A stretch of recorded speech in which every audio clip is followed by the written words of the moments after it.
श्री शिवाय नमस्तुभ्यम दोस्तों, जैसा कि दोस्तों आप सब जानते हो, कल है मंगलवार का दिन और मंगलवार के दिन पड़ रही है सप्तमी तिथि, जो कि बहुत ही खास और विशेष होती है। बस दोस्तों, आपको शिवलिंग पर 7 बिंदी लगाकर आनी है शहद की। यदि आप इस उपाय करते हो तो जो भी आपकी मनोकामना होगी ना, चाहे वो धन को लेकर हो, व्यापार को लेकर हो, नौकरी को लेकर हो, या फिर आपके जीवन की कोई अधूरी मनोकामना है, तो इस उपाय करने से आपकी मनोकामना अवश्य ही पूर्ण हो जाएगी। पूज्य गुरुजी की कथा को सुनकर उपाय को अच्छे से समझाने का प्रयास करेंगे। तो आइए दोस्तों, जानते हैं उपाय कैसे करना है। दोस्तों, पहला जो उपाय है वो है मनोकामना पूर्ति के लिए। यदि आपकी कोई विशेष मनोकामना है, काफ़ी दिनों से अधूरी पड़ी है, तो इस उपाय को अवश्य कीजिएगा। इस उपाय को करने के लिए आपको लेना है सबसे पहले एक बेलपत्र। अब जो आप बेलपत्र लोगे ना, कहीं से कटा फटा खंडित नहीं होना चाहिए। साथ ही आपको लेना है 1 से 2 चम्मच शहद। जो आप शहद लोगे उसे आपको कटोरी में डाल लेना है और 1 लोटा जल लेना है आपको तांबे के पात्र में। अब आपको चले जाना शिव जी के मंदिर में। इस उपाय को आप सुबह से लेकर शाम तक कभी भी कर सकते हो। शिव जी के मंदिर में जाकर सबसे पहले आपको वहाँ पर बैठ जाना है और जो आपके पास 1 लोटा जल है वो आपको शिवलिंग के ऊपर श्री शिवाय नमस्तुभ्यम कहते हुए धीरे धीरे आपको पत्ती धार से समर्पित कर देना है। उसके बाद जो आपके पास बेलपत्र है, बेलपत्र की जो बड़ी वाली पत्ती है होती है, बड़ी वाली पत्ती पर आपको शहद से ओम का निर्माण करना है।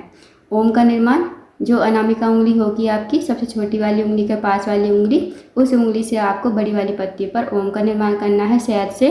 और जो 2 बाकी की पत्ती होती हैं वो उन पर आपको 1-1 बिंदी शहद की लगा देनी है और थोड़ा सा शहद आपको बचा लेना है।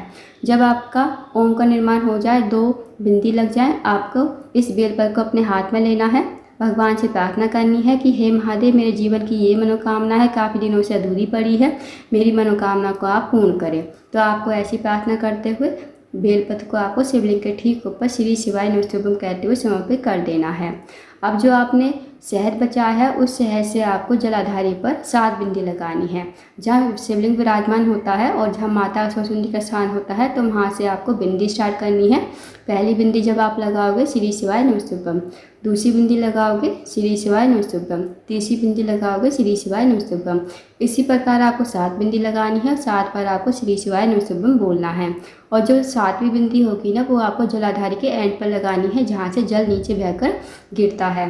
तो आपको बिंदी लगाते हुए श्री शिवाय नमस्तुभ्यम का जाप अवश्य ही करना है। 2 मिनट आपको बैठना है, श्री शिवाय नमस्तुभ्यम का जाप करना है। उसके बाद आपको भगवान को प्रणाम करके विनती करके आपको अपने घर पर आ जाना है।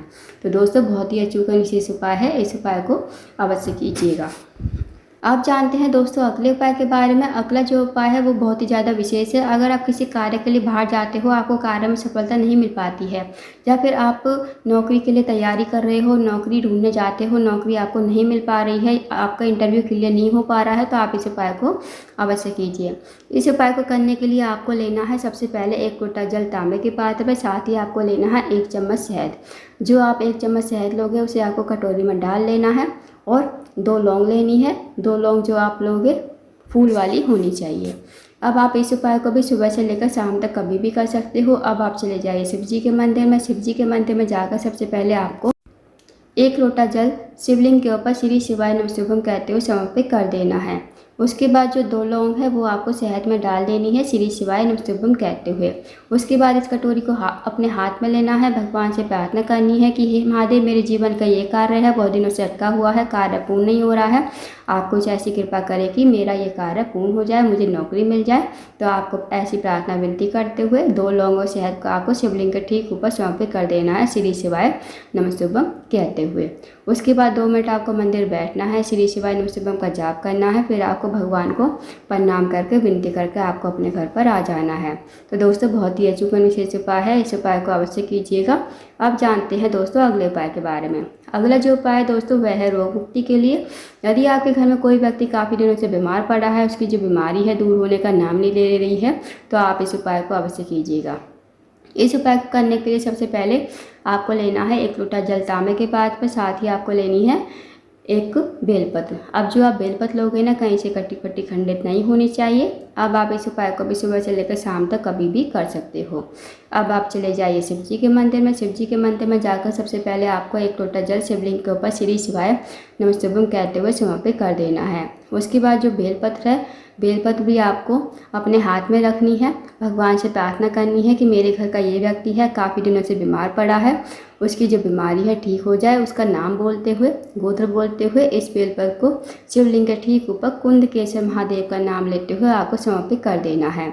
2 मिनट आपको मंदिर में बैठना है, श्री शिवाय नमस्तुभ्यं का जाप करना है। अब जो आपने बेलपत्र चढ़ाई थी ना शिवलिंग के ऊपर, वो आपको महादेव से विनती करते हुए औषधि के रूप में आपको अपने घर पर लेकर आनी है। इस बेलपत्र को घर पर लाकर उस रोगी व्यक्ति खिलाना है जो रोगी व्यक्ति आपके घर में काफ़ी लंबे समय से बीमार पड़ा है। उसको आपको कुंदकेश्वर महादेव का नाम लेते हुए इस बेलपत्र को खाने को कहना है। यकीन मानिए दोस्तों, यदि आप इस उपाय को कर लेते हो तो जो भी व्यक्ति आपके घर में काफ़ी लंबे समय से बीमार पड़ा है, उसकी जो बीमारी है धीरे धीरे ठीक हो जाएगी। तो इस उपाय को अवश्य कीजिएगा। अब जानते हैं दोस्तों अगले उपाय के बारे में। अगला जो उपाय दोस्तों वो बहुत ही ज़्यादा विशेष है। अगर आपकी कोई मनोकामना है या फिर आपके जीवन में धन की कमी है, पैसों की तंगी है, आर्थिक तंगी से बहुत ज़्यादा परेशान हो, माता लक्ष्मी का घर में वास नहीं है, माता लक्ष्मी आपसे रूठी हुई है, तो इस उपाय को अवश्य कीजिए। इस उपाय को करने के लिए सबसे पहले आपको लेना है एक लोटा जल तांबे के पात्र में। साथ ही आपको लेना है एक चावल का दाना, एक बेलपत्र, एक शमी पत्र और एक हरा मूंग का दाना। अब जो आप चारों सामग्री लोगे ना वो खंडित नहीं होनी चाहिए, इस बात का ध्यान रखना। अब ये चारों सामग्री आपको लोटे के जल में डाल देनी है और आपको चले जाना है शिव जी के मंदिर में। शिव जी के मंदिर में जाकर सबसे पहले आपको उत्तर की तरफ मुंह करके खड़ा होना है और श्री शिवाय नमस्तुभ्यं कहते हुए, और उससे पहले आपको अपने मन की कामना बोलनी है कि हे महादेव, मेरे जीवन में धन की बहुत ज़्यादा समस्या है, व्यापार में वृद्धि नहीं हो रही है, माता लक्ष्मी हमसे रूठी हुई है, माता लक्ष्मी का हमारे घर में वास नहीं है। जैसे आपको अपने अकॉर्डिंग प्रार्थना करनी है वैसे कर लीजिए। उसके बाद एक लोटा जल जो आपके पास है जिसमें आपने चारों सामग्री डाली है, वो आपको शिवलिंग के ठीक ऊपर माता लक्ष्मी का स्मरण करते हुए और श्री शिवाय नमस्तुभ्यं का जाप करते हुए आपको समर्पित कर देना है।